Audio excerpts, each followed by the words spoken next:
Hi, everybody. This is Michael Reeves, head coach of the Los Angeles Rams in the Autumn Wind Strat-o-matic Football League. And tonight we are bringing the third of four divisional playoff games.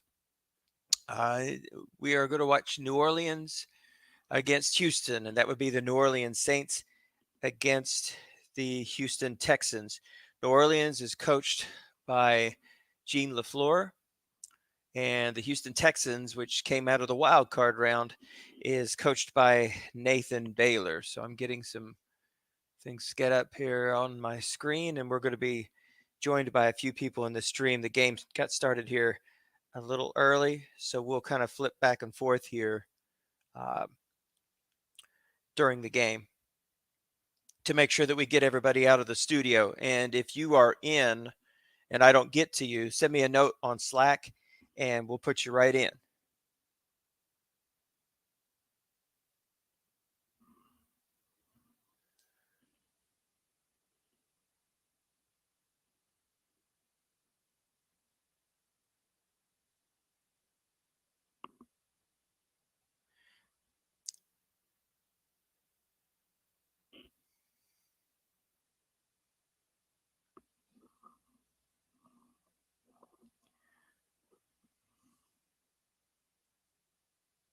All right, so the New Orleans Saints strike first with a touchdown. Houston's going to get the ball. Sorry, we're still setting up a little bit on. Now it says he's backstage. There we go. All right, we'll go get.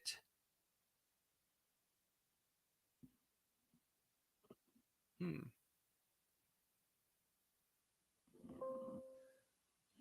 me make sure that.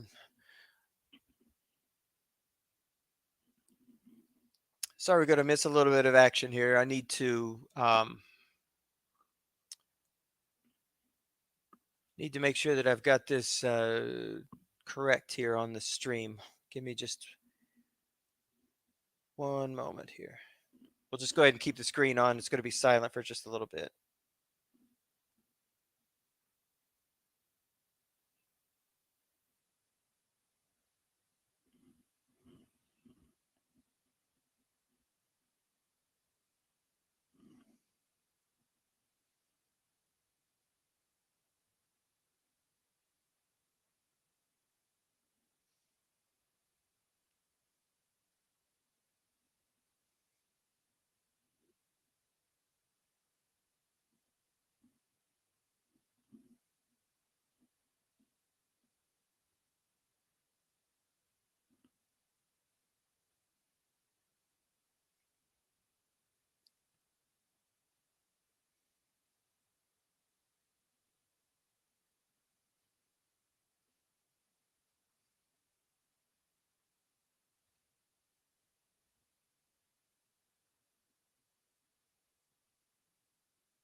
Okay, I don't know if I sent out the wrong stream address. So if you are listening to this and you on YouTube and you want to join the stream, I just put it in the general and also into the broadcast.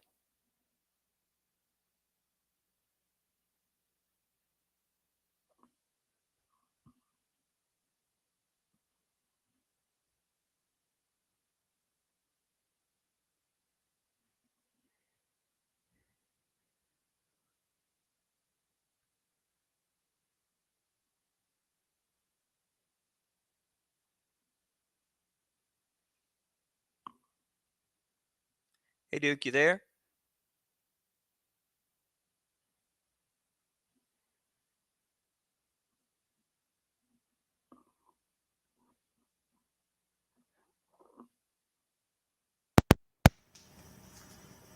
Duke, I see you, but I don't hear you. There we go. I just unmuted it. Oh, okay, good. Okay. They started early, huh? Yeah, they started early, and yeah, and they've also gotten stuck. So okay, well, looks like the Saints got off 7-0. How'd they score? Well, that's just it. He was kind of watching out and Oh, trying to make sure I get the right address on this, and I missed it. We'll have to go look and take a look at the box score. I kind of got okay. off to a good start on this and had everything set up, and for whatever reason, it's kind of gone a little sideways here. Don't But worry about it. We'll get it rolling, Michael. I can't help it when I feel like I'm discouraging those 4 fans who are going to be watching this. No, they'll have patience.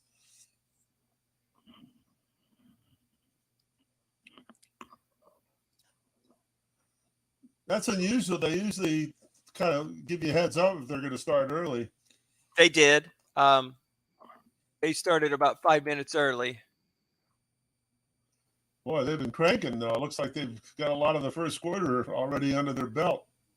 Yeah, New Orleans kind of flew down the field. It didn't take them very long to score. It's just I turned my head and I didn't see the scoring play, and the next thing you know.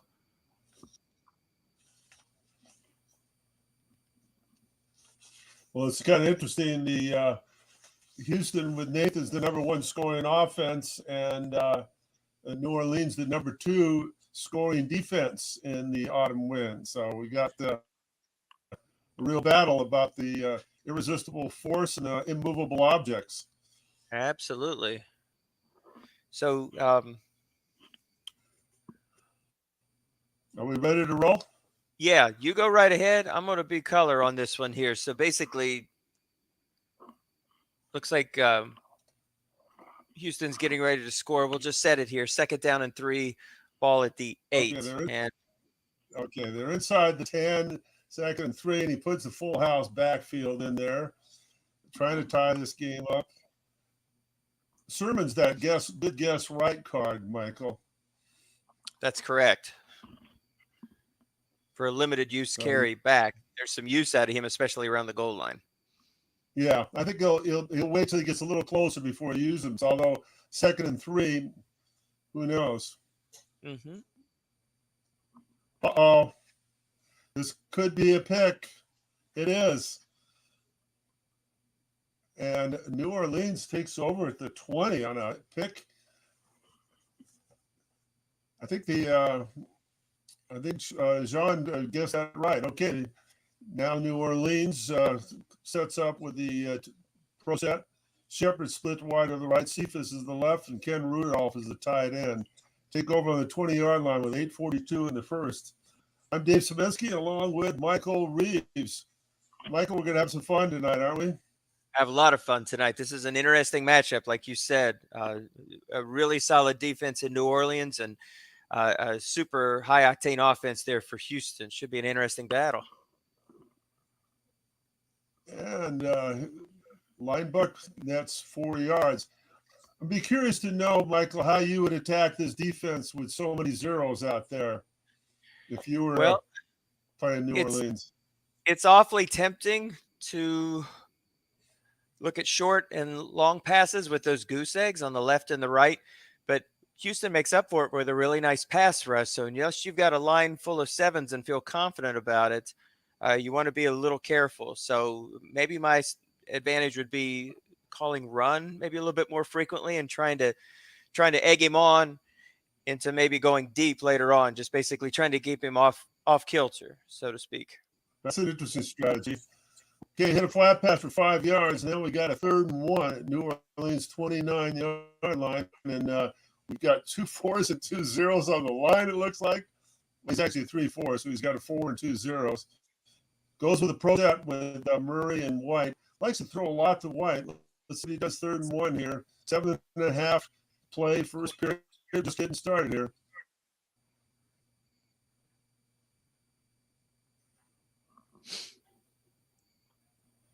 It's got some good blocking on the line, too, against that line. But Nathan blitzes a lot and plugs those run zones, so you got to be careful. Little button hook to White, and he gets the 1 yard on an interception possibility, but picks up the yard and a 1st down. New Orleans Saints versus the Houston Texans, excuse me. Remarkable job by Nathan to get a team with a defense that looks like that. this far in the playoffs, second round, pretty amazing. Slant to Rudolph with a guess wrong, and that'll gobble up some big yardage.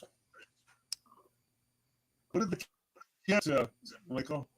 Gosh, what a huge pickup there for Rudolph. My goodness gracious. He must have picked up he hit a 12 basically. So guessed wrong is a 60 for Kyle Rudolph of all people. How about that? Oh my. Okay. That sets up the Saints had already 7-0. They got the ball interception. Now they're at the 10-yard line. They just run and he throws the pass out to White, James White, and it's a touchdown for New Orleans, going up 13-0, pending the extra point. And it's good. 14-0 New Orleans. James White. I don't know that I've ever Michael seen caught such a 109 chunky passes guard. on the season. 9 times. Watch out for White. Okay, Houston takes back over now. Down 14, 25. Just a minute about that Kyle Rudolph card that makes that kind of interesting. Remarkable. There's an off tackle. It's onside guard, just handle the block, and there's no gain. 2nd and 10. Michael, I played Nathan's uncle over 40 years ago in Oops football. Wow. What was his name?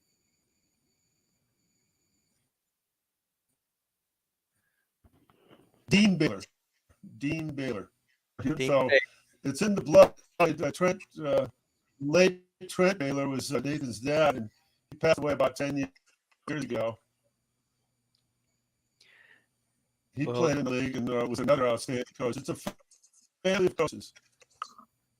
We're not stuck out here.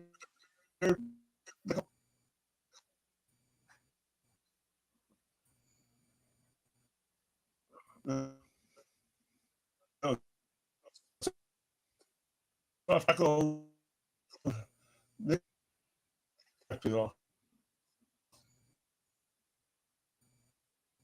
Now it's going 3rd and 1. Interesting. Looks like Sean is going to stick with a 4-3 against this 3 wide out, so he can protect. No, he's going to go 4-2-5. Looks like. Mm-hmm. Very interesting. No, he's going with a 3-3-5. Okay. 3rd and 1. What's your call, Michael? I would have to think this is just mixing straight up the middle. I think boy, that's a very nice defense to have 2 6s there. You're hard pressed to get 1 6 on your team. They're very stingy about 5s and 6 linebackers. Yes. Yeah, I see the 2 6s. It's a fly to Valdez Scanlon. Scanlon doesn't get it. Oh my, what a call by Nathan. He went for the downs. Whoa, no men in zone. That was just wrong, wasn't it? Go big or go home, right? 4th and 1. I guess so. Here's the guess right runner. I don't know if I key Sermon on this. This is a big down now.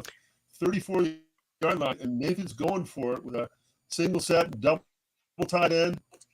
He throws out to Noah Fant for 9 yards, and Nathan would have got me, Michael, too. I would have run the Sermon. Well, either way, it's a sigh of relief. That's for sure. That was a bold call. That was a real bold call.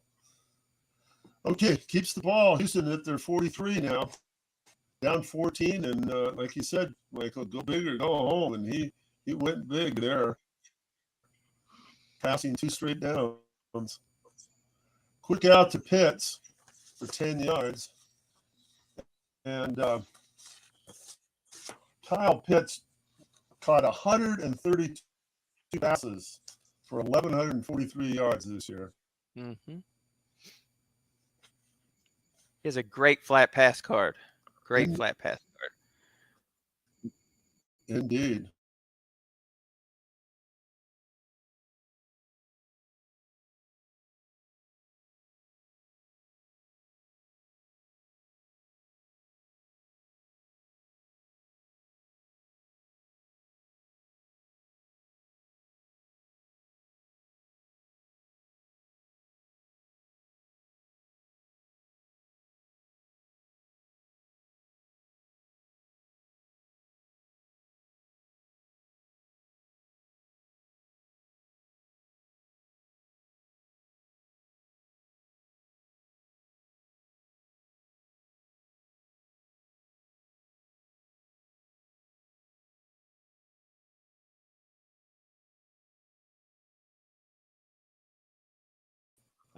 I agree 100%.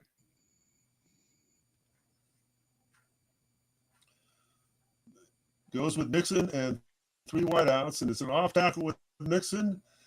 The defensive tackle is not good enough, and it's first down. Houston Texans at the 37 in New Orleans. 14-0. New Orleans leads.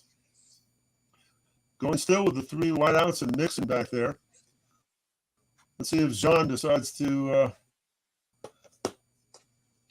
watch the pass. Nixon gets unlucky with those 1 rolls. Screen pass to Nixon. Good for 10 yards. I think there was an open zone there. Wasn't there? At the St. 27-yard line.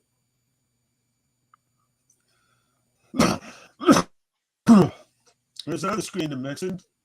Guess right, 7 yards on Justin Herbert's card. And we were talking to Rick Byrons after his victory over Paul Power in the game earlier today, and Nathan was telling him that Herbert is quite a force for him and to be prolific down for years to come. 2nd and 3 now. There's Sermon back in there. Mr. Guest run right. 3-3-5 for the team. The bomb to Patrick from the 20-yard line. He ain't going to beat with the 4 roll. What were you saying, Michael? Something interesting I noticed about New Orleans, 15.4 points per game, and they had a point differential of 7.5 points. That was the 3rd best among all 30 teams. So really speaks to the dominant performance that this club put together. Averaged 23 and only allowed 15 a game. Oh, they were tough. They beat me twice. I only lost 4 games, and 2 of them were to the Saints. Square in to Patrick, and guess run. Receiver. That'll pick up first down.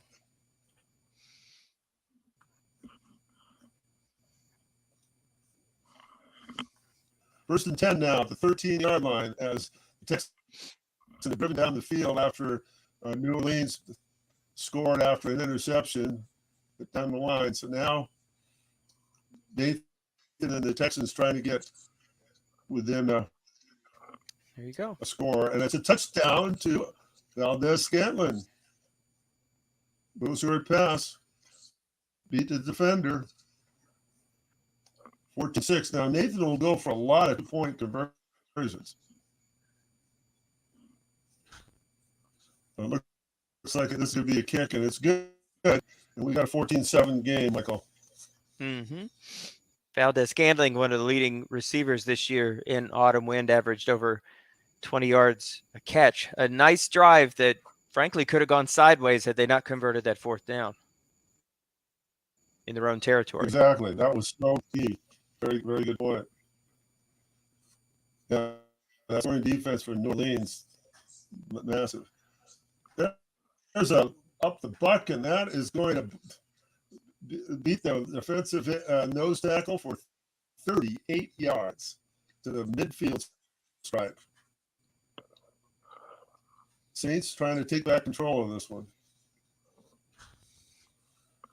Conversely, let's see what Houston is as far as the scoring defense goes.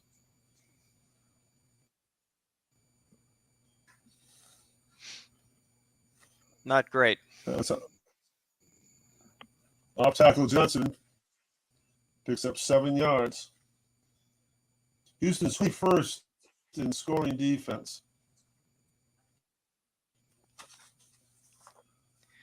That's pretty remarkable considering you see so many 0s and 4s to only allow 23 points a game. That's pretty remarkable. Yeah, that just shows you that John is a defensive coach and knows what he's doing. You know, always on that methodical. That run there just a moment ago,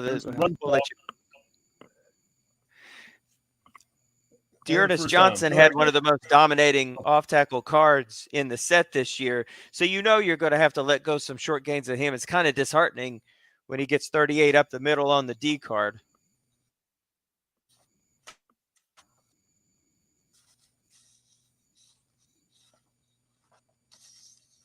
He was averaging 5.9 yards a carry. There's a crossing pattern to Shepard. They're double teaming White. And it beats the rating for a long game, and that'll go to the house. Shepard. Touchdown, New Orleans. Beat the defender on short pass. Kick is good. 21-7, New Orleans. Yeah, Johnson's a low carry guy, Michael, but still got 213 carries, a 5.9 average, 1,259 yards. That's impressive. He has a very, very good looking card. I had him actually in Somifa this year. How'd you do in that league, Michael? 7-10, not great. But we have Tua next year coming back. That's Jamar Chase, Mike Williams, Dallas Goedert got a good line. So I think better things are coming next year. I wonder if we've got a locked up game. I don't know. That's talking. Barrels League, right? Yes, that's right. NFL Ed. Yep. I'm going to close down the program, jump back in. It looks like we've lost connection. I'm sure it was the kickoff bug. Yeah, I played many of the face games.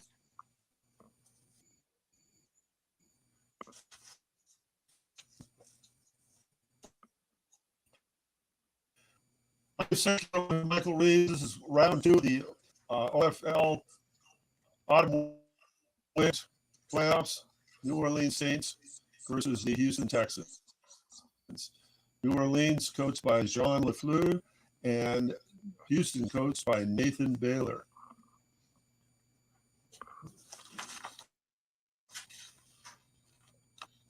Winner of this plays Shreveport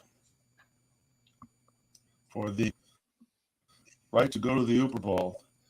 Okay, we got a 3rd and 1 now. Houston's got the ball. They're going to go with a single set. And they get the 1 yard on linebacker Nixon. First down, 9:54 play. First half. New Orleans in the we both touchdowns here in the second quarter. There's a quick out to Kyle Pitts. Defender beats him and doesn't beat him.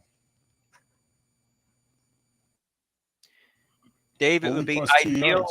It would be ideal here if Houston could have a really nice, lengthy, grinded out drive that gives them a touchdown because they're going to get the ball to begin the third quarter. Yeah, that would be the way because it looks like they're apt to give up another score here if they don't eat a lot of the clock. And there's a flat pass for 5 yards. Now it's a 3rd and 3. Houston 36, and they've been very aggressive. We've got 8:40 to play. What do you think he doesn't get, Michael? Will he go for it on 4th? Boy, you might be right. They may have to here if he's already done it once. I think he would. I'm asking you. But we don't have to find out. It's a 5 yard line blocked for the first down. Just putting you on the spot, Michael. Mm-hmm. I would like to see a grinded out drive here, though. If he can put 5 or 6 minutes into a drive that led to a touchdown, again, with the kickoff coming at the second half, he could knock this up. The challenge, of course, has been stopping the Saints. Let's see how that comes out.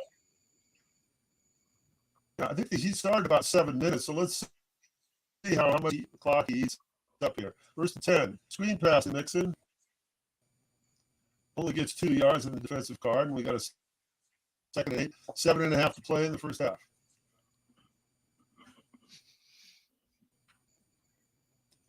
Now he goes to the 2-wide set with Nixon in the backfield. 3-3-5. John sets up with the Saints.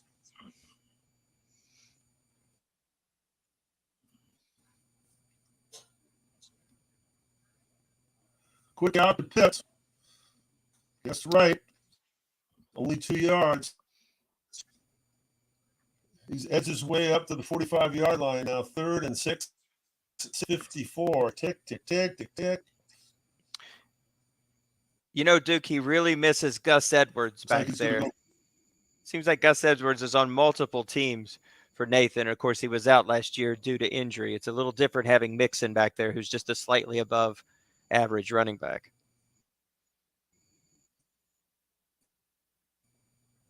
Good point, because he usually has a multiple running backs back there, but it's just Mixon, really.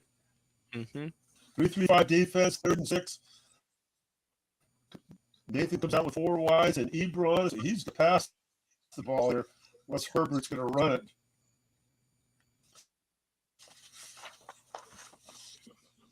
He has good must-run numbers. I think he has some end runs, too. Ooh. Double teams all over the place. Patrick double teamed. But he gets the short game. White die 6. Yeah. Did he bring the linebacker out to double team? I'd have to imagine that's what he did. I think that's what he did.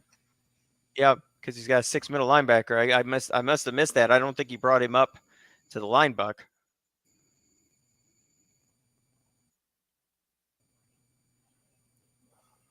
First down, 6:18 to play. There's another flat pass for 2 yards. That's 3 of those that Nathan's out of the Bowls of 6. 2nd and 8. 5-4. Tick, tick, tick, tick.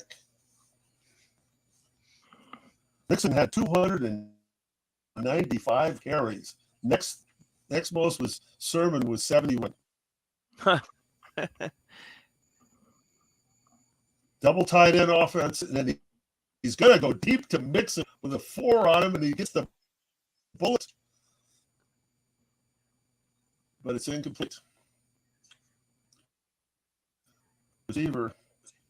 And he'll do that. He'll throw to Mixon long occasionally. Mm-hmm. Nathan will really mix up. 3rd and 8. 3 wideouts and Nixon Pitts. 5:24. Already converted several 3rd downs on this drive. 3-2-6. Yep. 3-2-6 defense. Little hole there in the middle of defense. What do you think, Michael? Dump one in the middle? I just noticed there's a message between these two. I think somebody had to call timeout. May have had the incorrect defense in. New Orleans called timeout. Okay, 3rd and 8. Yeah, I thought that was a little dangerous playing the 3-2-6. I don't think he'll come back with that defense. Mm-hmm. We'll see.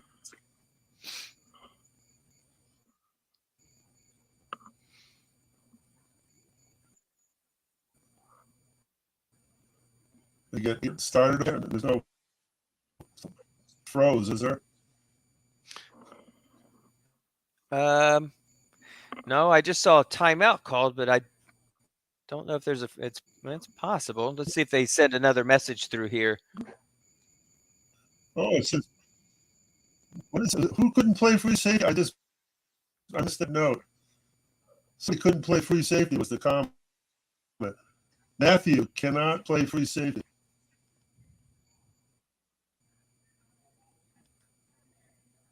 Huh. So how did he get on the field that way? I don't know. That's interesting. It just may have been a positional error when they were putting together. Maybe he had him in the 3-2-6 as a free safety as opposed to a strong safety. Honey Badger's a strong safety. And of course, in Autumn Wind, you can't move a strong to a free, whereas in other leagues, you can do that. Well, they did go with the 3-2-6, and he covered that inside look-in pass, but it was a short pass, incomplete. 4th and 8, 5:06. What's Nathan going to do? He's got to go for it here. Down 21-7. He's going for it. That's Nathan Baylor. 4th and 8. He's got the 4 wide out there. They're all guarded by 4s, although Pitts is really a tight end playing that. He's got 4s to throw out. He's a throw to Abram.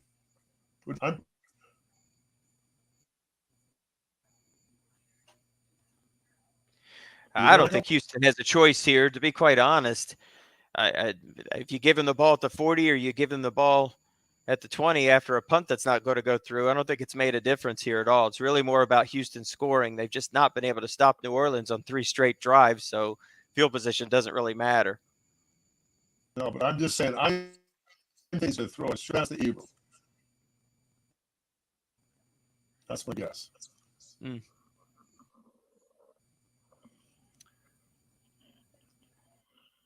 5:06. So he took 2 minutes off the clock, Michael. Not enough, unless he gets this first down. Yeah, there's all 4s out there. He's got a lot of capable receivers. I wonder if we've had another freeze. It looks like it is. They'll be rolling him by now. Oh, we're not going to even know what this play is, Michael. You're killing me. I mean, I can't imagine we've gone this long without a call. Yeah, I think. I'll tell you what, we'll just have to jump back in. 51. Unless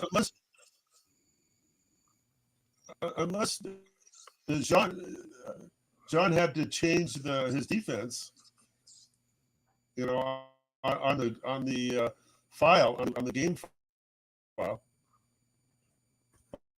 Well, there's this thing, this freeze question. That was me. So I think that's where we're at.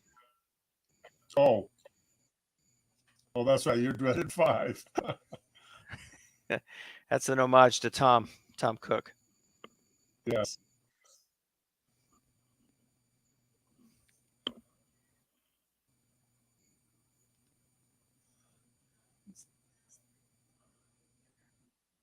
What do they say? Must be I picked. What is that? What does Nathan say? There it goes. Must be. I picked my formation. There it goes. Okay, so they're back. Okay. He might have been working on his lineup, like you said. Okay, 4th and 8. Big play, of course. 5:06. Let's see what we get. 3-2-6 defense by the Saints. I think he goes to AJ Green here. That's my guess. AJ Green. Double team Patrick and Green. So I think he's going to double team. It's a sideline to Pitts. That's not going to get it done. So the ball turned over on down to 4:48 to play. And Jean LaFleur and the New Orleans Saints take over on 41-yard line. And so they might want to eat up some clock, Michael, before the half and get it to scoring position and gobble up most of the clock.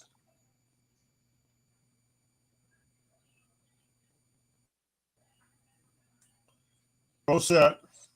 Shepard's foot right flanker. Cephas on the left. Nathan showing blitz.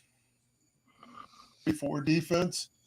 He calls run, and it's a slant to interception possibility, but no, it's completed for 14 yards. Hey, Duke, earlier today we were talking about how what a terrific job Joe Golden had done to get his Giants to 12-4 with Sam Darnold. I think this was a pretty weak Matt Ryan card, to be quite honest with you. So I think for Gene to take this team to 12-4 is pretty impressive as well. Oh, it is. In fact, these wide receivers, look at them. They are as weak as you're going to see. Mm-hmm. These are not autumn wind, mainstream receivers either. So right. This is amazing. These two coaches, these two teams, these two coaches. I mean, I'm really admiring what they've done with these two teams here in the second round. Agreed. There's a screen to White for 7 yards. I mean, look at these ratings, look at these cards, and I'm just impressed. These guys are good. Second and 3. 3 minutes to play. First half. Pro set, Johnson and White. So there's a lot to White. Could do something like a look-in pass to White. But he knows that Nathan covers those zones with two linebackers quite a bit. Off tackle to Ernest Johnson. Guess wrong, but it's the dreaded 5, Michael.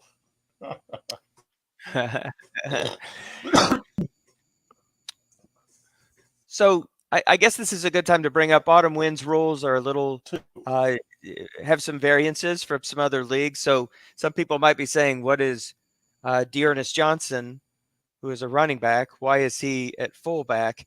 But our rules allow that if a running back has a 4 run block rating, you can move him to fullback. And we've seen a lot of success the last few years from some players who are maybe not exactly playing running backs in a natural position, moving them over to fullback and giving them a 2 running back offense. It's a nice advantage to have. Exactly. Okay, a big 32 play from the 26, 2:24 to play. Oh, they guessed run. It's a sideline pass to Shepard. Good for 8 yards. The first down. 18-yard line, 2-minute warning, Michael. New Orleans I think one other timeout. Got his work cut out for him here. If he's staring at 28 points at the half, that's going to be pretty difficult to overcome. Off in the second half? Beg your pardon?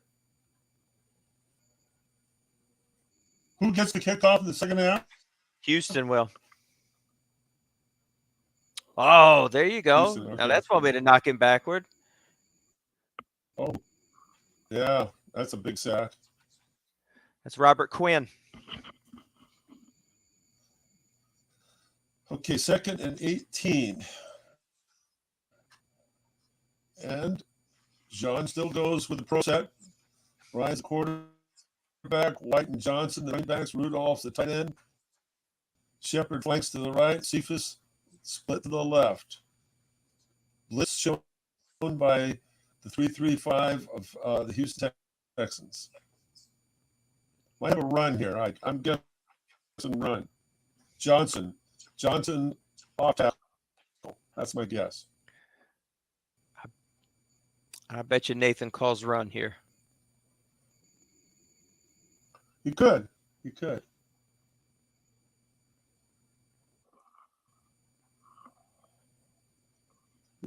Let's see.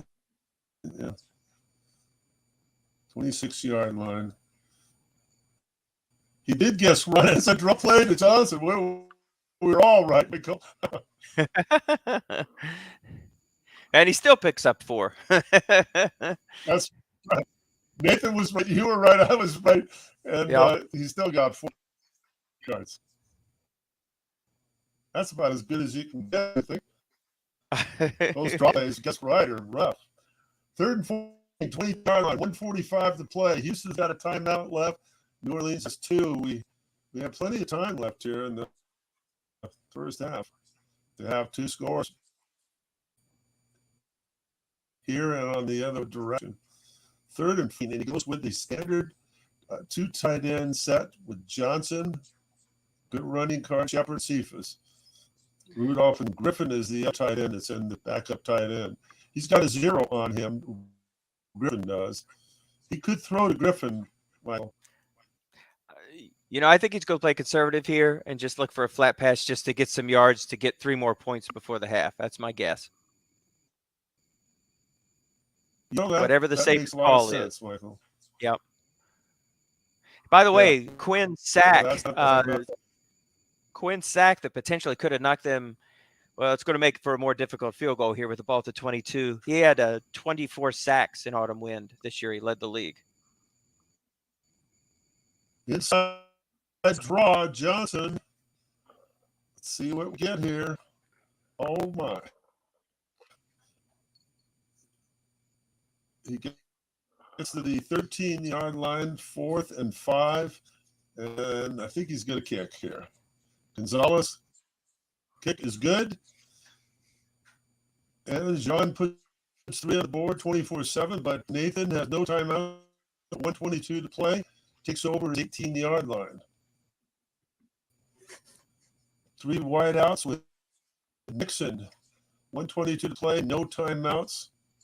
Nathan is a bold play caller. Got 6 on Pitts.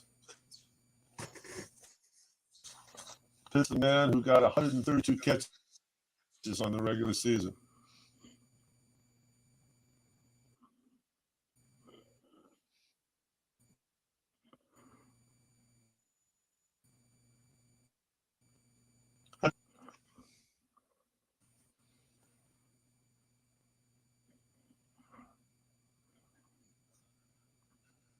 That beats them for a short gain, 14 yards.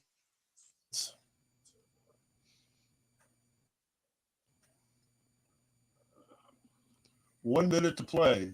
Houston gets to the 32-yard line. Hey, Duke, how impressive is it also for New Orleans to only allow just over 15 points a game with a secondary full of 4s? That is incredible. That is just staggering. I'm boggled my mind how he's done it.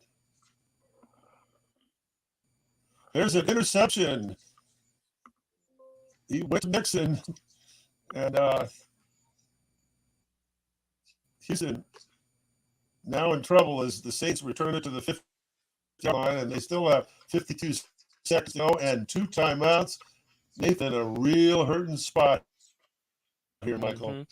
That was the second interception for Rowe in this contest. So, and like we mentioned earlier, there's so many different ways to win, so many different strategies, and you kind of got to get creative in Autumn Wind because there's 30 teams and it's difficult to build a super team. So, not everybody's going to have, excellent pass defense or, 4 stud receivers with a great quarterback and a super running back. We're looking at a team, Nathan, full of 0s, and he's getting it done with pass rush. And somehow New Orleans be able to get 12 wins here with a secondary full of 4s. It's really outstanding. There's a flat passing for 13. Good point, Michael. I can learn something from you, Mike. We can learn something by watching both of these coaches, that's for sure. I'm listening to you, and I'm watching these guys. I'm going to be a better coach next year. 37-yard line, 45 seconds to play.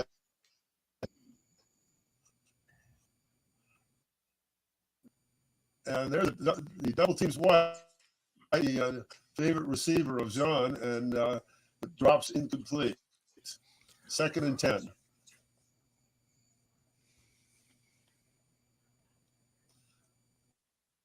Jean still going with the pro set.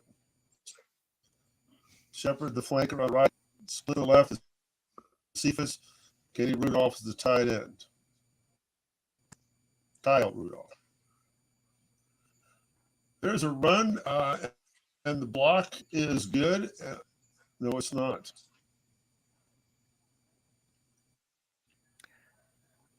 That's 71 yards now for Dearness Johnson on only 7 carries. Okay, no, that block was good. It was slow graphically. Now it's 3rd and 2. 15 seconds left. Saints have one timeout.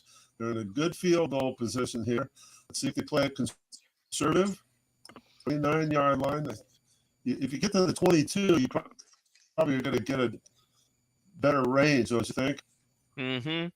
Yeah, I wouldn't at all be surprised if we just see an off-tackle draw here again. I think so. That's a very distinct possibility.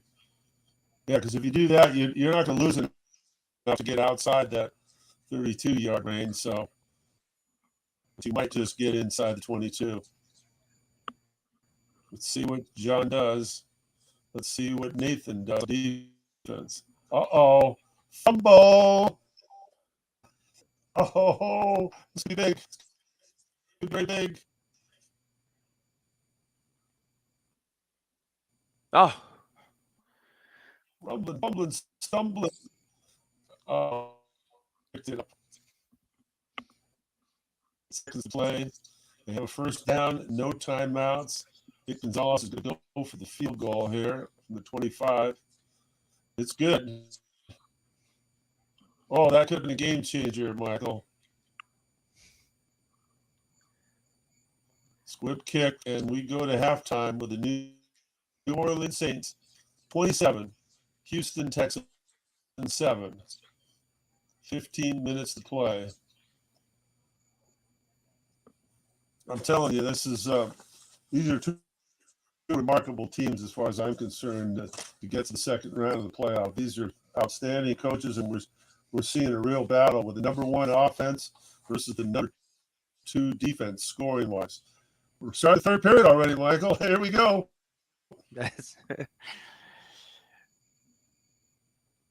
We don't have 30-minute halftime shows in autumn wind. We get right back after it. No, we don't. I thought you were going to sing, Michael. No, you let me down. Here's the 10 for the Texans. Sermon down there. I guess right running back. What the hell is he doing in there now? Guess Nixon's run out of carries. 1st and 10, Houston. Nathan Baylor. You know, I broadcast the first game where Houston pretty much handily beat St. Louis, and Sermon just went crazy when he got in the second half. When they were up by a couple of scores of just trying to kill the clock, and he just kept slashing for short gain, back-to-back short gains. It was all a bunch of crazy rolls. His guest wrong card isn't really that good. He just kept dialing up big rolls. Quick out the front. Noah Font, tight end, gets 6 yards. That could be foreshadowing here. Very interesting comment, Michael. We'll watch Sermon now. Michael Reeves, the Nostradamus of the autumn football. It's too early for Houston to panic here. I don't think he's going to step out of his comfort zone and just start launching bombs. I think he's going to just basically take it meticulously down the field. There's that man again.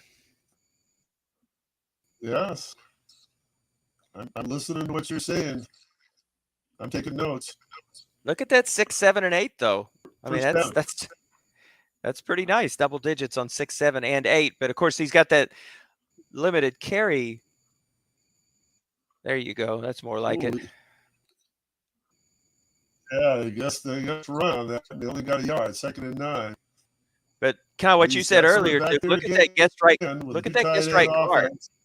All those yards on that guest right card, how valuable that is around the end zone. Look at that. What? I saw that in the draft, Michael. I wanted that card, and Nathan took him right ahead of me. Isn't that the way? Double team incomplete. Goes to hits. Nice call, Gene. 3rd and 9. Yeah.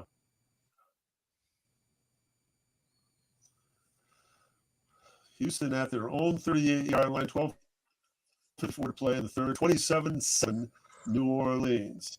Mixed in there with 4 wideouts. Well, Pitt's playing wide receiver. He's got 4 on him. Patrick's got the 6 on him.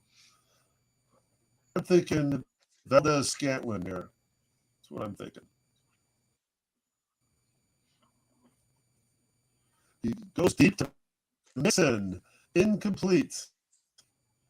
Well, that's the 3rd time Mixon's gone deep, isn't it?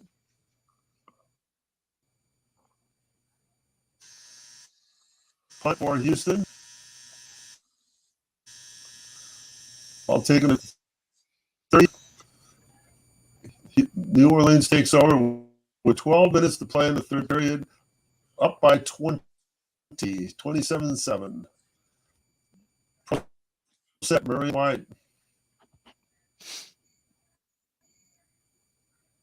Yeah, that's not exactly the drive that Houston was looking for there coming out of halftime.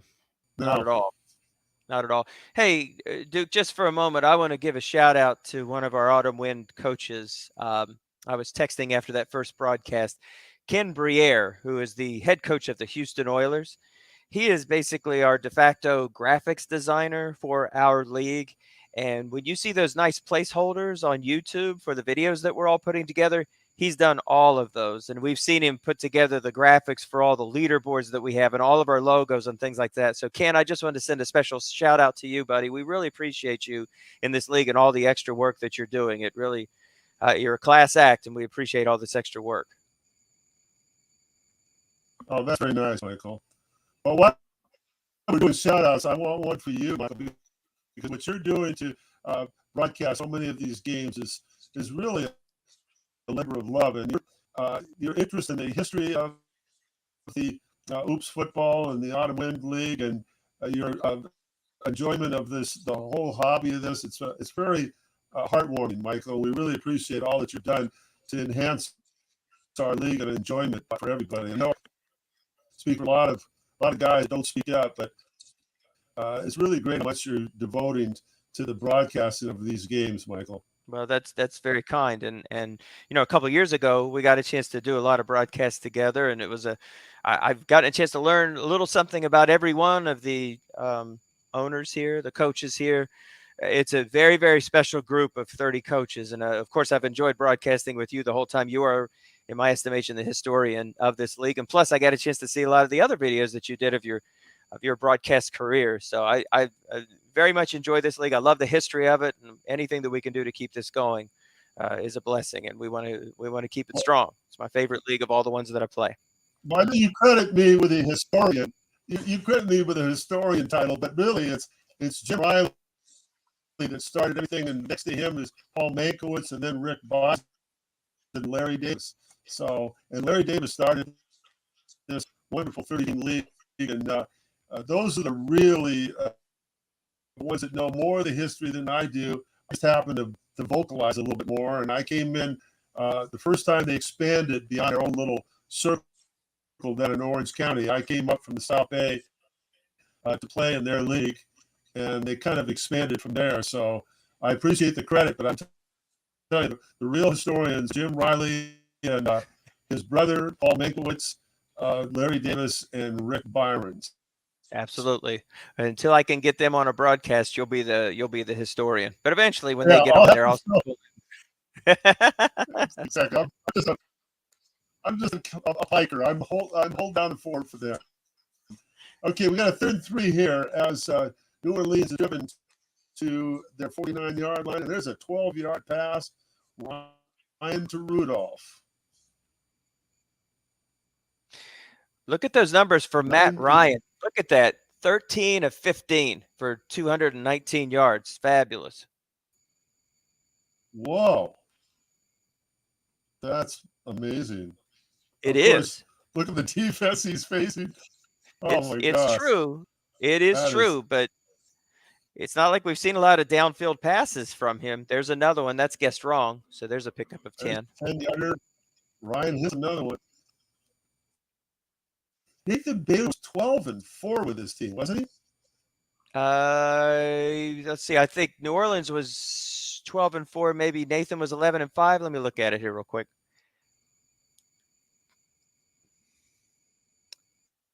Check it out for it. 1st and 10, 29-yard line. Pro set. 8:42 to play in the third.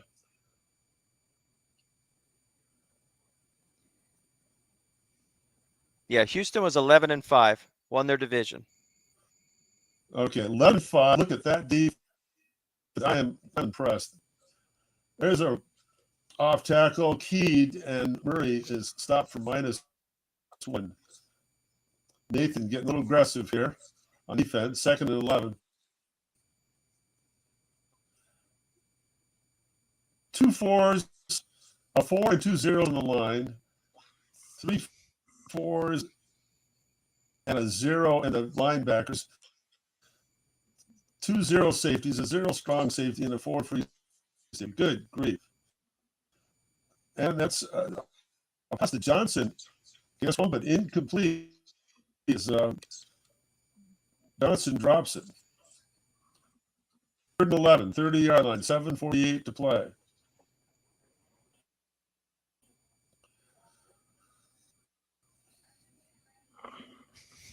Set that Jean comes out in. Looks like he's going with the twin tight ends. He is.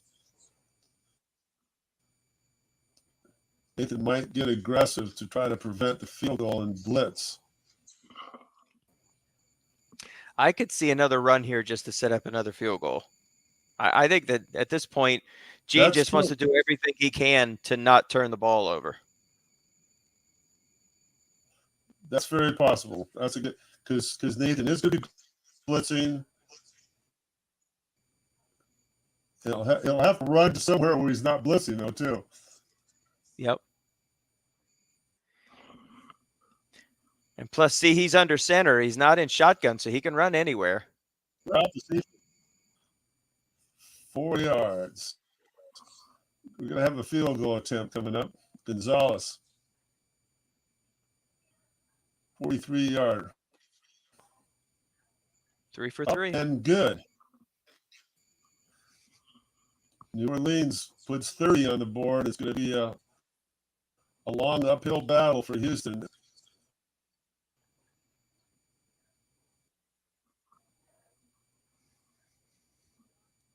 When did you start Strat-o-matic, Michael? Christmas 1986, I believe. My mom and dad bought basketball and football for me. I'd played baseball for years, and I was always kind of difficult to buy for. And they talked to my cousin and said that, hey, get this for him. I think you'll really enjoy it. And so that's how I started playing card and dice. And unfortunately, I couldn't find anybody who wanted to play card and dice. You know, it's pretty intense, you know, to play this game, and especially solitaire. It's pretty rough. So I gave up on it for years and years and years. And then about 7-8 years ago, one of my parents, my mom, was in the hospital. And while I was there, she spent about a week in the hospital. And while I was there, I just happened to get on YouTube and thought, you know, I wonder if anybody's even playing this game anymore. And I Googled it, and lo and behold, I ran into Tom Cook, and he was doing playoff broadcasts, and I was hooked. I loved his style of broadcast, and it made me think, maybe this is something about this game that I want to get back into again, especially now that it's computerized. And that's when I got hooked up with Dennis Crowley, actually. And SSFA was the first league that I got into. I took over an expansion franchise, and I still remember this. He taped the first game, he live streamed it, and basically gave me tips the whole time about, here, you need to do this, you're positioning this guy wrong. And slowly but surely, you know, I started to pick up the game, but it was only from Tom's broadcast, Dennis teaching me how to play this game, and then Tom teaching me how to draft. And plus he would even call me after games, and he would actually come into my games. He wouldn't broadcast them. He would just be a spectator and watch my games from beginning to end. and he would call me after the games. We'd be talking from 11 till midnight, and he would call and talk to me about, there's some mistakes that you're making here. You're not paying attention. Here's what you're doing wrong, and here's what you're doing right. And you're running guys at the wrong time. You're running guys with like high fumble numbers. You got to know your personnel, basically. And so, yeah, I credit those two with any growth that I've had in this hobby. If it weren't for them, I wouldn't be doing this. That is a great backstory. I love that. That is, we don't get to hear any of those backstories very often, but I knew you have a passion for this game, and I was just curious how you got to this point. And 2 minutes, you explained it brilliantly. That is really a touching story, and we know all the players, Tom and Dennis, and that's just a great story.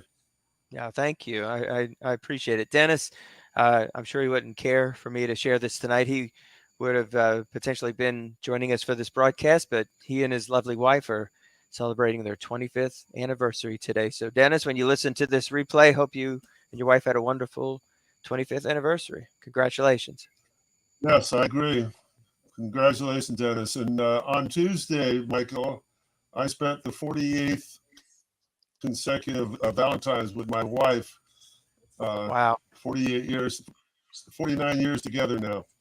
What a blessing. Oh, my gosh. Congratulations to you. That is absolutely fantastic. That's pretty good window, 49 years. 40. I said I highly recommend the Institute of Marriage of my youngest son. Beats the my alternative. youngest son is 38 years old. He's getting married next year. Oh, well, congratulations. Now, is that the pilot? 3rd and 12. No, the pilot's been married, and we have 2 grandkids with him. Oh, gosh. I bet you're a great grandpa. I try to be. There you go. That youngest son is 6'4", 215, and built like a brick shithouse. No one has ever accused me of that. Well, he works out in this gym, a non-steroid gym, and he was going to do some bodybuilding contest non-steroid, but he decided against it. But he works out about 4 times a week. Wow. Hebron completed, 4th and 1 now. Nathan's going to go for it here on the 46-yard line. Still 4:12 to play in the 3rd. Down 23.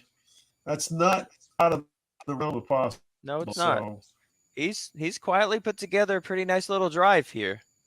Yeah. 4th and 1. He goes to the full house. Sermon's the guess right guy, but Jean knows that. So. Yeah. See, though, Duke, here's where you run into trouble. All right. So we're talking about all those 4s, but now look at the strength of New Orleans. Look at the defensive front that they've got there with your 5 straight across, your 6s you can bring up. Very good point. You can't flat pass. That's the strength right there. That is the strength. It's a run Nixon. Oh, gosh. No, he did not. He did not get any. Lost 2 yards, and New Orleans takes over.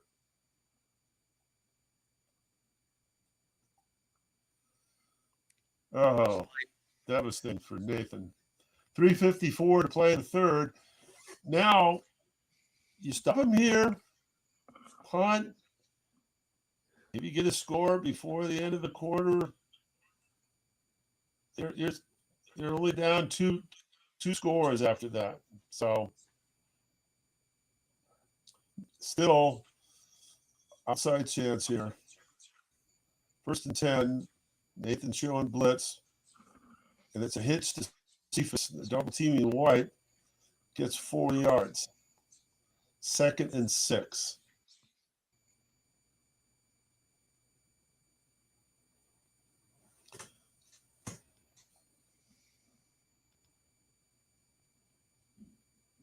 You ever play Strat-o-matic baseball, Michael? Strat-o-matic baseball, you said? Yes. Just solitaire play, basically computer play. I've never been in a league. Are you in leagues? Yeah. Yes, I am. Yeah. I started as Strat-o-matic baseball in 1963. There's an off-tackle run for Johnson, rips off 20 yards. What do you think about the game? I mean, because again, I play it, but the strategy. There's just so many moving parts here in football, whereas baseball is just basically line up, and especially playing in draft leagues, that's probably kind of fun, but there's not a lot of flexibility in the baseball game. I think there's quite a bit actually. If you use a lot of the strategy at your disposal. I mean, I probably hit and run more than most coaches do. I steal a lot. I get a lot of I play a little small ball if I Hmm. have to. I really specialize in. I don't. I play National League. I will not ever play a league, American League with a D. I only play retro now. I don't like modern baseball because Right. there's a lot of strategy, and it's a lot of strategies taken away with the DH. So what you're saying is more true for current American League's strategy. I don't play the current baseball anymore. Well, There's I'm I'm curious that you mentioned that because you're right. Modern baseball is such that 40 steals is going to lead the league. There's hardly much movement. It's all about playing for the 3-run homer. Yet I don't think that Strats has like era rules. Basically, you know what I'm saying? It's not like, I mean, you could play the game like you're playing in the 80s. They're getting close here to another score. You can play the game like it's the 80s, but now the way baseball plays, I mean, it's all about basically playing for a 3-run homer, so you can't really steal very much anymore, and hardly anybody hits and runs. So I guess I would probably be more into playing it retro as well. I agree. I'm all oh about the yeah, 80s no, anyway. that's exactly right. That's exactly right, and that's why I do it. Off tackle Johnson, 2 yards and a touchdown. Now it's starting to look grim for the Houston Texans. I think it's good. We're almost through with the third quarter. 37-7, New Orleans running away now.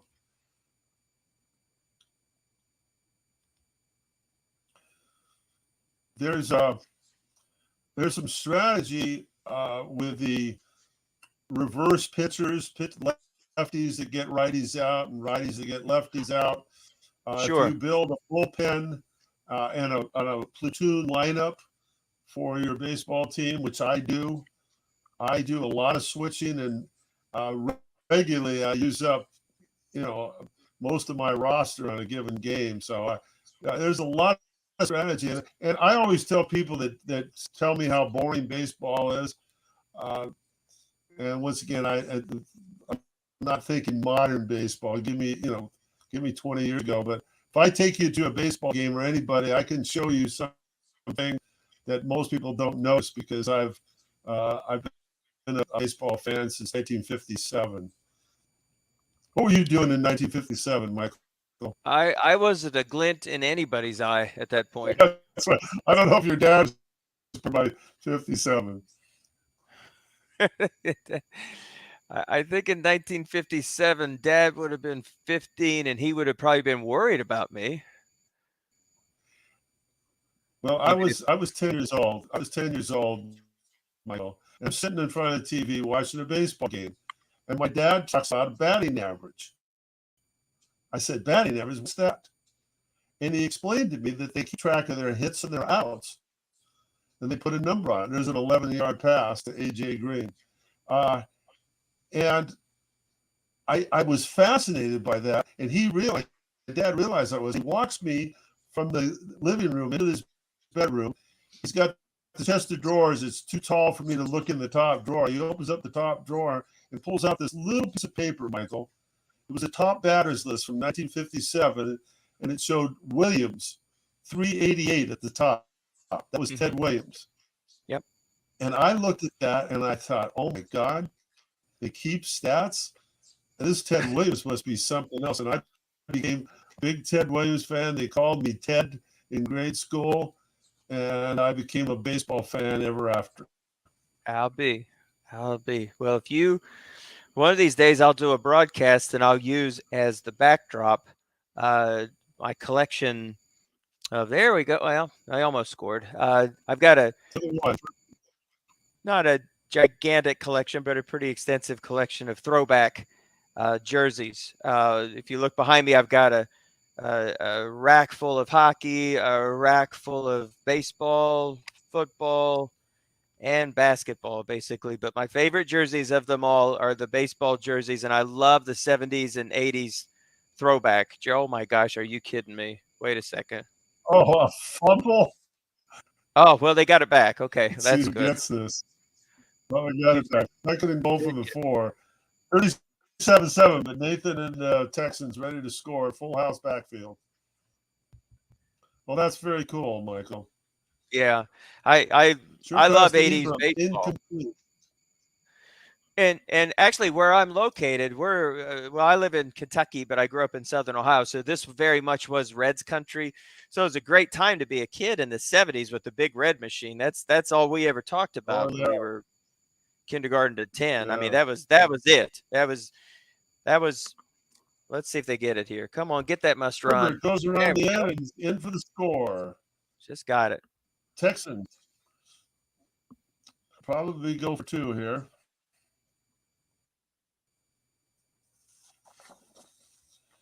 And Nathan has gone for a run 6 times on the 2-point conversions, and 8 times he passed on a 2-point conversion. So it's more often a pass, 8 to 6 on 2-point conversions for Nathan.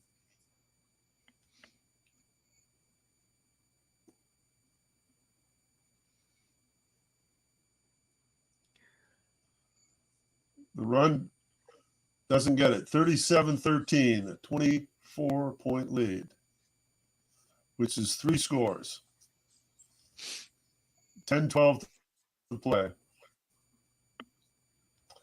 I'm probably, when you talked about my announcing, Michael, I interviewed Ted Williams, Jerry West, and Jim Brown. Those are your big 3. That's your 3 of your Mount Rushmore. And I know that didn't you interview Walter Payton as well? Those are the 3 sports. Pardon me? Oh, well, yeah, Walter I interviewed Payton Walter well? Payton. Walter was a great interview. But the one I'm most proud of, believe it or not, is a man named Wally Berger. Wally Berger played from 1930 to 1940. In 1930, he set the rookie home run record with 38 home runs. Wow. That record stood from 1930 to 1956, when Frank Robinson tied it in 1956 with 38 home runs. Wow. In 1987, a year before he died, he was 84 years old, I interviewed Wally Berger, and that year, 87, was the year that Mark McGwire broke both Wally Berger's record and Frank Robinson's record. But I spent an hour with Wally Berger, and he had unbelievable memory, and he played with Babe Ruth in 1935. So that interview's on YouTube, right? Yes, it is. I watched it. I remember you telling me about it. Oh, I'm so glad you did. I absolutely did. This was 3 years ago when we were doing all of these broadcasts together, and I made I basically, you sent me a couple of links, and then I Googled your name and found a whole bunch more after that. But I did watch that Wally Berger because it's funny. I remember when McGwire was making that run, but nobody had heard of Wally Berger. That was years and years and years ago. And I don't think we had access to the records like we do now with the internet. I think it's easier to figure out who some of these older players are and who their roles were. There's Wikipedia. It's definitely it. Back then. I'm thrilled that you did that, Mike. Oh no, I love that. There's a compilation. That interview is on YouTube. That interview is on YouTube because of Dennis Crowley. Dennis helped me load that. I didn't know how to do that. Told him about the interview, and he was able to capture it for me and put it on YouTube. Excellent. That's excellent. And at Yeah. the end of the interview, Michael, okay, I Uh-huh. interviewed him for an hour, and I said, Wally, do you have any memorabilia from your playing days? And he turns to his wife and he says, Martha, go get those bats. She comes out with two bats, Michael. One Yep. was Wally Berger's bat, and the other was Babe Ruth's bat. Yes. I held that bat in my hand. If you watch the interview, you'll Yep. see me holding on to the Babe's bat. I I mean, remember. you can see his bat in Cooperstown Hall of Fame, but you can't hold it in your hands. Trust me. No way. No way. That's to me, the craziest story that I've got that even comes close to that. I work at a hospital here locally, King's Daughters Medical Center, and I knew a person who claimed to have a Super Bowl trophy, an actual Super Bowl trophy. And apparently what had happened was there was a model trophy made in one of those seasons. There was like an extra mold that was put together that somehow he wound up getting his hands on, but it was like sort of a test sort of Super Bowl trophy. It was not the original that was given to a team. It was actually like a test model, and he wound up with one of those. I never saw it, but I saw pictures of it at his home, and it was almost like contraband, basically. Shh, Oh, don't tell come on, anybody. Michael. Come on, Yeah, Michael. yeah. You're supposed I to I tell can't me even. you held it in your hand. I did. You're killing me, Michael. You're killing me. Having said that, actually, now I live close to the Pro Football Hall of Fame. It's about 4 hours away, and I do have a picture of me and my brother uh, putting our hands on a trophy until the guy told us not to do that, but we couldn't help it. Who wouldn't want to do something like that? And Okay. you could polish it, right? I didn't put Goal in koozies life. on there. Now, Michael, I want you I want you to hold a Super Bowl trophy in your hands and get a picture for me. Okay? You know what I'd like? I'd like just one autumn wind Just hold playoff game. a Super Bowl trophy. You can do it, Michael. I know you can. You can do it. Hey, on I'm one of my visits to gonna hear about the that. one of my visits to the Hall of Fame, um, I was wearing a Jack Youngblood throwback jersey, and its curator I said, interviewed "I Jack Youngblood. I oh, interviewed Jack Youngblood. isn't he amazing? That's a man's man right there." Yes, it is. So, he, so you're a Jack Youngblood fan, right? I said, "Yeah, I mean, I am. I'm a Rams fan, and I really like to watch the game." I'm a sports fan. I am a He sports fan, Michael. he said that Jack well, something that you probably don't know about Jack Youngblood, he since we've put him into the Hall of Fame, this is the curator telling me this, said that like he has been so active with us for all the special events that we do and fundraising. He's just been very, very generous and very kind and very supportive of our Hall of Fame. And I thought, hey, that's cool. Thanks for sharing that with me.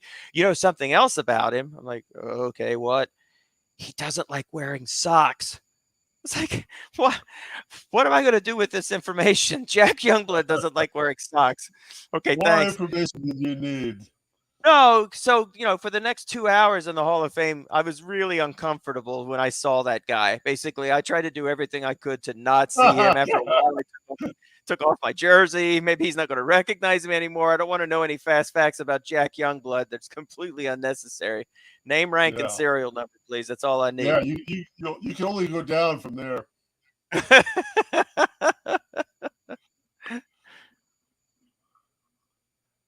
Fourth and goal at the 1 yard line and 3:54 to play. What's he going to do? Going to kick a field goal or just take a knee? He's going to kick a field goal, and if you bet the over, you probably have a winning ticket. Yeah, that got it over for sure. 40-13, the New Orleans Saints, coached by Jean Lafleur, are going to move on to the championship. And he's from my division. Cleveland Browns just got knocked off today. And then Nathan Baylor. This team and this coaching job, Michael, is one of the finest, though, I've ever seen. 11-5, 12-5 with his first victory in the playoffs. This is 12-6. What a remarkable record for a team with really not other than Herbert and Pitts, pretty generic and very bad on defense. Yeah, this team is only going to get better. He has his franchise quarterback for the next 7-8 years, most certainly. So you're only going to go up with this team. Think about it. If he gets, Edwards is going to be back next year for this club, so he's going to have a good running back. He gets another good running back, maybe a little bit more help on the outside, obviously defense, but he won't be drafting next year. He'll be trading. He'll be building this team. And you're staring at a lot of. Mm-hmm. If you know anything about Nathan Baylor, you know that every other year he'll sell out his team and this is what he's doing. That's why you see those zeros out there. I don't think he expects to be 11-5 this year, but he's such a great coach. He was able to do it at 11-5. He kind of screwed up his plan because that team was supposed to, be 2-14. That's what it was supposed to be, but not with Nathan's coaching. And it goes back to his Uncle Dean, who traded away his draft every year to be a contender. The next year he had no draft. I mean, literally, Dean Baylor would trade every draft pick he had and get the best team, and then the next year he would be dead. Nathan does a little bit different, but he must have learned from his Uncle Dean. Trent, his dad Trent, was not that way, but this is a strategy he has, Michael. Yeah.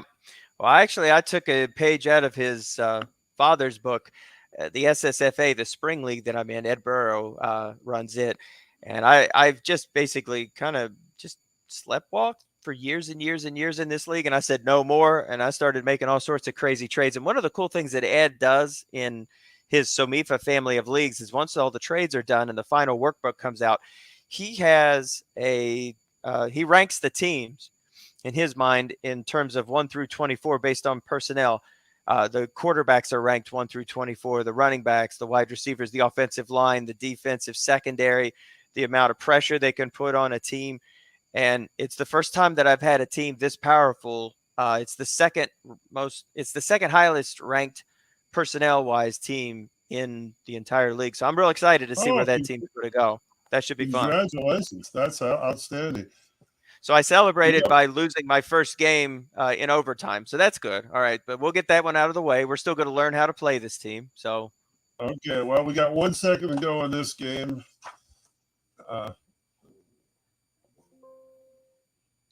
Game is over. 40-13. The New Orleans Saints defeat the Houston Texans. Nathan Baylor advances. No, Jean Lafleur advances. Nathan Baylor is eliminated now, and the winner here, John, will play Rick Byron's for the conference championship that goes to the Super Bowl. Michael, this was a hoot announcing with you. I had a blast. This was absolutely a lot of fun, and I look forward to doing color here. We can take a look here real quick at the stats before we go. Again, franchise quarterback for Houston. This is not going to be the last time we see Houston in the playoffs, and certainly look at that passer rating for Matt Ryan.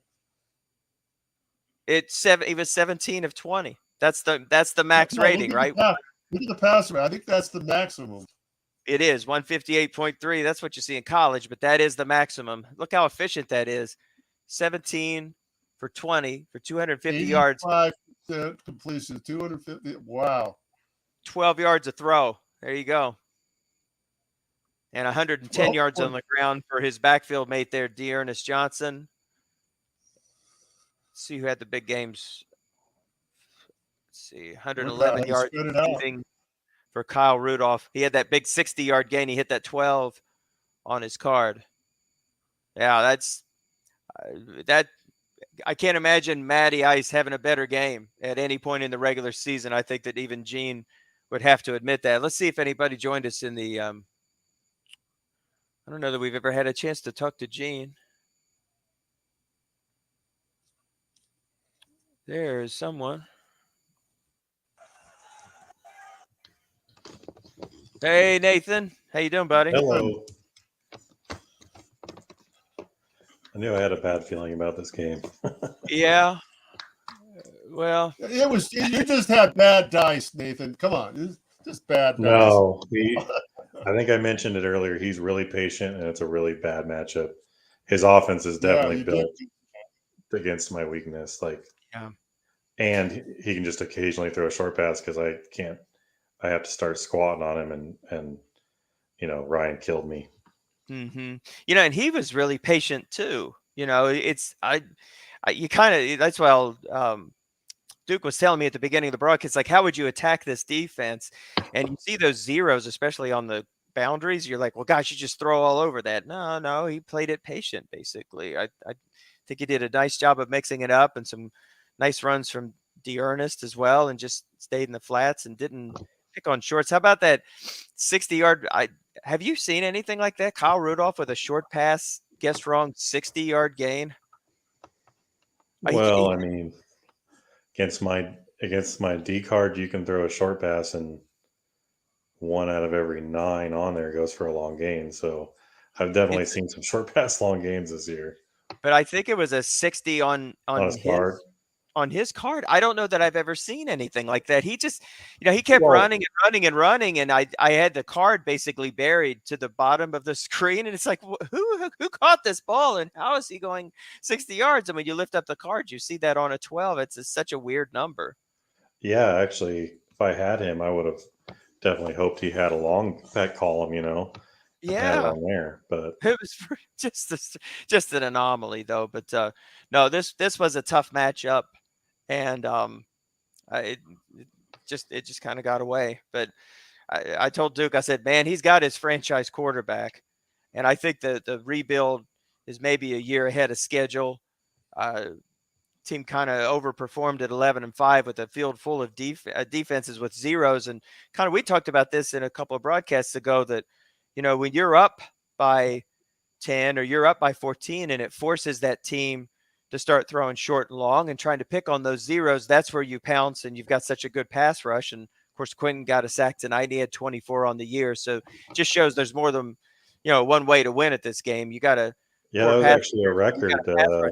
Up for it. That was actually a record for an autumn win player, I think. I don't think there 24. Was. Wow. And that's including the year. I believe you guys in the first year they used that old sack chart, so the show blitz was a lot more powerful.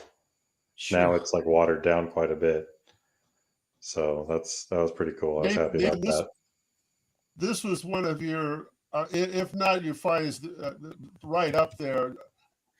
11-5 with this team. I mean, even your offense wasn't as potent as it usually is, even though you got Herbert as your quarterback. But I really admire you for this. This was a great job, and I think you must have blown your strategy. I think you were counting on 2-14, weren't you? No, I said last year I thought I could win somewhere like 7 to 9 games, and I think I won 7 or 8. You did. And I gave Michael a hard time. I said offense can win in the big league. Yep. And in Strat-28, I had good. Great. I've had zeros at corner in Strat-28 for like 2 or 3 years. You can win with offense in a big league. It's just hard when you run into What was that? I said at the beginning of the broadcast that you had the number 1 offense and Jean had the number 2 defense. So that was a great match. Yeah, I hadn't even looked at his defense, but I know he calls a good game. I knew I was curious to see how he would play it with those. I really hated this matchup on both sides of the ball. I liked that there was 4s at corner, like that's exciting, and no 4s and the 4 free safety. But I kind of suspected he might do some of what he was doing, where I saw how much he double teams, and he's got 6s at 2 linebacker spots. That's really hard. To do much against. Like you almost never run into someone with a 4-3 good interior lineman and a 6 middle linebacker. That's like a really hard off defense for me to attack if they are patient about it. I don't know what broadcast we were doing, Nathan, but you know what? Maybe it was a post that I saw from you that some of this league is a little watered down, and it seems to be more of like just a flat pass league, and then you just go over the top. It's run differently. And, when I see a team like that has three really good interior defensive men, it's fives across with, I think, a four maybe on the outside, two sixes. So you can't pick on those from a flat pass perspective. The only thing you can do against a team like that is try to attack the fours in his secondary. It's surprising to me that he only gave up 15.5 or 15.6 points a game with fours on the back end. But when you're so strong with those upper seven, I guess it does make it. Well, if you think about it, this league is telling you to double team. That's what, but the problem is, and the reason I've had some success this year is I posted a lot of different times, so you might be mixing some of them up. Sure. I did talk about this being a flat passing league last year in particular, in regards to the dump off, not using it, because it makes the most sense to attack, zero linebackers, because if you throw short, you're getting doubled, triple, double team, things like that. There's really no punishment whatsoever for it. Like in the NFL, there would be 12 seconds to throw the ball. Yeah. But in our particular league, it's pretty much all the same as far as that goes. I mean, there's other ways around it. So, for me, Joe Mixon averaged 25.2 yards a catch this year because I had him up against zeros all the time at outside linebacker. Occasionally a four, but this might have been one of the first games where I had him against a six, a pretty good amount of time. Mm-hmm. And so if people were doubling constantly, I'll take a zero min in zone against anybody. They don't have to hit their receiver. I mean, the defender ratings will get you the yards and a good quarterback, which I have. So, things like that, or, a second tight end throwing short passes against the other zero linebacker if they've got it. Mm-hmm. But when your linebackers are strong, you can't attack the flats. It's hard to run and then try to flat pass because of the linebacker. I mean, those six linebackers are a huge problem for me in this particular set. So many zeros, so many fours. Kyle Pitts, that's why he had 130 catches or whatever he had. It's because I was using him to abuse against the flats over and over and over. And the only guy that they can't double with their linebackers, they'd have to come up with a free safety. Mm-hmm. And then I could hit the outside receivers, or I could hit Mixon, or I could hit, the second tight end, whoever. There was lots of options to have an uncovered guy or a guy versus a weak defender. So there's just a lot of things. I knew looking at this one, I think, and I mentioned it, it's just, I didn't like it on offense. I didn't like it. I really didn't like it on defense. I hated it on defense because I knew he found it. I knew he'd flat pass. It just made sense. And I knew I was not going to be able to tee off very much. And I really don't think I did at all. Mm-hmm. Yeah. Yeah. So, but as far as the rebuild and all that, in a 30-team league, as long as they keep putting these, defenders pretty weak, I mean, offenses, I'll be able to score probably above average. I don't think I'll be able to be pretty tough to get to 30 points a game, but you can, if you can attack the flats enough, there aren't just a ton of 6 and 5 linebackers. You'll get them in the situation I was in today, where it's you're getting tired of getting the hell beat out of you, one play at a time, and you're going to start jumping up there and giving up the big plays. Right. That's kind of the game that I had against Oakland. Mahomes' strength is not throwing flat, but when you're staring at a 0 and a 4 and a 4, it's just keep cracking this. I mean, eventually you're going to run into some white dice sixes too. On top of that, there's not really much of a motivation to throw downfield at all. So I'm playing out of my comfort zone, but it's I'm just wailing on flats. It is kind of boring that way. You got to throw down 0 minute. If you think you can, that's the thing. A guest, I think I've had this conversation with Tom, and he disagrees with me, but there are plenty of situations where a guest right bomb is better than a guest wrong bomb, and if you understand that, there are definitely those situations, that makes a big difference. Plus, people like this game here, where he's back constantly, if he had a little bit weaker, or maybe I was a little better running or flat passing, it definitely opens up. It just opens up a different part of the offense. It opens up the flats and the runs more. People, if they know you're going to throw bombs constantly against bad matchups, it's scary. I mean, I get scared if people do it to me. You have to make sure that you're not or you're just going to get killed in one play. Right. So, Right. But what you said, Nathan, the zero man and zone defensive card is as good as the guess wrong, better than the guess wrong quarterback card, isn't it? it's way better. Way it's way better. better than most quarterbacks. I mean, mind you, it's a certain situation, and obviously, if, for instance, if someone just doubles the entire time with their free safety and that's it, that's all they do is they double and they've got fours everywhere, or like me, zeros everywhere. Like, I'm just going to throw a good amount of bombs and I'm going to hit on a lot of them.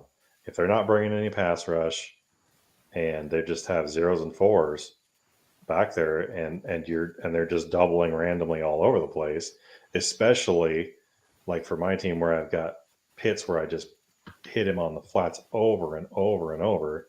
I mean, he's by far the most targeted player on my team, but I literally love it when he's getting doubled because I'm taking shots, Yeah, but like you said, even on that, forget beating the rating of fours and zeros and fours. Those long gains up here there when he's double teaming with a free safety, those long gains come up quite regularly. Oh yeah, I'm looking at it as a whole, like the entire. I mean, if you're up like against a four, I want to say maybe, a 4 or 0, you're getting like half of all the passes are going for long gains, between the defenders and just the flat out long gains. And even if your guy's not that great of a receiver. Yeah. So no, that's I've always realized that the brilliance of how you use that, because you've always, even in our old table game, you had a way of taking advantage of whatever it was with our rules that you saw some weakness. So you kind of hone in on what the loopholes are, and that's the brilliance of your coaching. And a lot of people don't realize that. So yeah, when I'm playing you, I don't leave that long pass zone open like I do with other people. Yeah, I know and that's the thing is I don't know. I usually come into games thinking it's up to the defensive coach how we're going to play. You know what I mean? Like I'll go to my strengths sometimes. Like if I've got a great receiver, I don't really have I've got Kyle Pitts, so he's a great receiver. I don't have. I mean, Patrick was pretty good. Green was pretty good. They weren't explosive at all, but they were pretty good. Valdez Scantling's not like a great reception guy. They were not, Nathan. They weren't pretty good. They're pretty bad. They're like fives. They're above average. Well, I definitely fives on the short, but they weren't fives on the bomb. What is Green? 4, 5, 4? I think they're all like 5.55s or something like that. Oh, are they're they? not they're not too bad.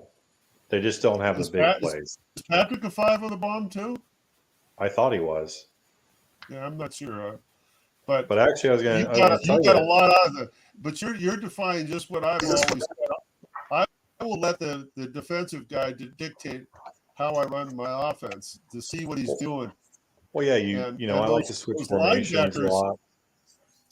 I like to switch formations. I look at the linebackers. I want to know what the linebackers are doing. That keys a lot of what I do when I see what they're doing with the linebackers. Definitely. If they're blitzing all the time, I'm gonna have to throw more flats. If they're doubling with them, I'm gonna have to throw to the guys they're covering and on the flats, and but it takes away a lot of your other stuff. So it's all, no matter how you play it, you're always, the core is all still cat and mouse basically. Trying to get trying to catch them doing something.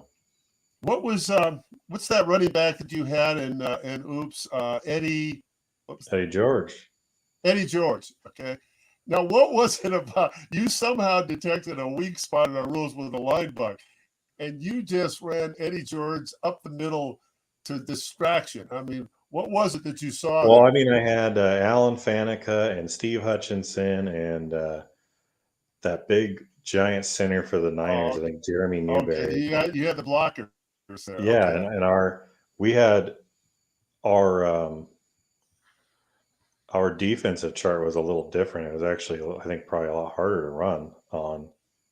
But if you lined up against a guy with like a 4 or 0 on the inside, and you were getting those matchups for another 2 yards every single time, George was like one of the ultimate guest right guys, Yeah, he was. So I just pounded him. Oh, that's okay. Okay, so it was the guest right, our rules, and your block. That makes sense. Yeah. So you took advantage of that and just pounded the shit out of the ball. Yeah, and I didn't have. I think I had Chad Pennington. He was a ball control guy, so Yeah, you didn't have anything else, but you had Eddie George. Yeah, it was. I mean, you got to look at your offense and deal with what you got, and then say, well, how are they going to stop me, and then try to get something to counter that. You want counter as much as you can. Well, I played your dad in I think it was the Uber Bowl or one of the playoff games. The week after I played Dave Will. Dave Will used a quarterback and 5 wide receivers. And I had the damnedest time defending that. I hadn't seen that before. I ran that against Andy in my second game against him. Okay. Well, I looked at that and I thought, I have Donovan McNabb who can run a little bit, and I had 5 good receivers. So I tried it, and it drove your dad crazy because it was, and I never thought of it until Dave Will ran it against me the week before. So there's ways of taking advantage of the rules and your personnel and the defenses that you're facing. So once again, my compliments to you on a brilliant job with this team. Yeah, thanks. It was actually a pretty fun team to play with. I had some options on offense, and I had some number one offense. Number one offense, Nathan. Well, I think it was sort of a mix of things. It was a mix of this set with how it was set up, the outside linebackers being so weak, and I couldn't do that like 5 years ago with this team at all. No way. But because especially with no dump off, a guy like, actually, Michael, I was going to tell you, you there, Michael? Yes. Patrick Mahomes and Justin Herbert's cards are actually pretty similar. I mean, on the flats, they're real similar. So, like, I know what you're saying about flat passes and everything, but you definitely are going to want. I have Mahomes and spring SSFA, but I've got a great offense around him, and I'm actually looking forward to that set quite a bit too. Yeah. I already dropped my first one in SSFA, daggone it, to Pittsburgh in overtime. So I don't care what Ed says about my roster, even if it is the second best. You still have to coach this team up. I'm still learning how to play that team. And also, by the way, I hope for your sake that Atlanta gets a quarterback that can make sure that Kyle Pitts puts together good numbers for you. Yeah, Man, that's frustrating. His numbers aren't going to be as good next year. I mean, when I drafted Mark Andrews in like just about every league I was in, I did not expect him to catch as many balls as he did, but I was quite happy thinking that he would catch 30 to 40 a lot of years with a higher average, because that's just kind of how I think that offense works. Yeah. And as it turns out, he's catching a ton with a high average, so that's even better. But point being, you don't have to be, on a good team to have a really good player. Sometimes it works against you, at those positions. So like Travis Kelce, I love him. I've got him in a couple of leagues. I've traded him away in one or two also, but he's not going to, over the course of his career, I don't think he's going to end up. I would rather have like Gronk or Andrews, because they've had the bigger yardage, even though they've had the lower reception on some of the seasons. So, I'm sorry I didn't get back to you on my your trade offer there, but I just want you to know that first of all, I haven't devoted any time because I've had a lot of personal things in my life that I've been dealing with the last couple of weeks and months. But I don't think I'm going to trade Ngohu or Tonyan. I love those tight ends. They're going to. Oh yeah, I would. I only wanted Njoku for basically. I like to have. Oh, I know what you wanted him. You wanted to terrorize the league with him. I know what you wanted. Well, that's why I offered quite a bit. Tell Michael. Yes, you did. Oh, you did. there was nothing wrong with the offer, but I just that's I've made a similar offer to that in like every league I've been in, and I have not yet got one. So you're not the first guy to say no. okay. Well, I should have got In fact, back I to had you a talk with soon. Michael. I had a talk with Michael before Somifa, and I told Yeah. him he had Jameis Winston and he wanted to play Winston. I was like, number one guy, if you get him, it will never happen. But if you could get him, David Njoku Mm-hmm. in this league, Yeah. it would make with that particular quarterback would be like the ultimate dream.